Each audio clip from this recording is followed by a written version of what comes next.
हिमाचल में औषधि और उद्योगों में उपयोग के लिए भांग की खेती को वैध बनाने को लेकर गठित कमेटी की रिपोर्ट सदन में पेश की गई। राजस्व मंत्री जगत सिंह नेगी की ओर से सदन के पटल पर रखी गई रिपोर्ट की सिफारिशों को स्वीकार किया गया। यह रिपोर्ट हिमाचल प्रदेश में भांग के औषधि और इंडस्ट्रियल इस्तेमाल की मंजूरी से जुड़ी है। राजस्व मंत्री ने नियंत्रित वातावरण में औद्योगिक, वैज्ञानिक और औषधीय प्रयोजनों के लिए भांग की खेती को वैध बनाने से संबंधित मुद्दों पर सिफारिशें देने के लिए राज्य सरकार की ओर से गठित समिति की रिपोर्ट पेश की।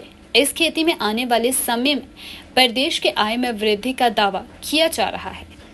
इससे राज्य की अर्थव्यवस्था मजबूत होगी। युवाओं, विशेषकर ग्रामीण लोगों के लिए रोजगार के लिए मौके बढ़ेंगे। राजस्व मंत्री की अध्यक्षता में बनी इस कमेटी की सिफारिश के मुताबिक एनडीपीएस अधिनियम 1985 की धारा 10 के तहत राज्य सरकार को प्रदत्त शक्तियों के आधार पर नियंत्रित वातावरण में औषधि और वैज्ञानिक उद्देश्य के लिए किसी भी भांग के पौधे की खेती, उत्पादन, निर्माण, परिवहन व आयात निर्यात, बिक्री, खरीद, खपत या भांग चरस को छोड़कर की खेती की अनुमति, नियंत्रण और विनियमन के लिए हिमाचल प्रदेश एनडीपीएस नियम 1989 में संशोधन किया जाएगा। एनडीपीएस अधिनियम 1985 की धारा 14 के तहत केवल फाइबर या बीज प्राप्त करने या बागवानी और औद्योगिक उद्देश्य के लिए किसी भी भांग के पौधे की अनुमति देने के लिए कुछ शर्तों के अधीन एक सामान्य या विशेष आदेश पारित किया जाना चाहिए।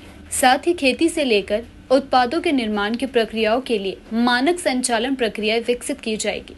एक राज्य स्तरीय प्राधिकरण का गठन किया जाएगा। राजस्व मंत्री की अध्यक्षता में 26 अप्रैल 2023 को समिति का गठन हुआ था। इस समिति ने राज्य में भांग के औषधियों, वैज्ञानिक और औद्योगिक उद्देश्यों के लिए भांग की खेती को वैध बनाने के मुद्दे पर अध्ययन करने के लिए किया था।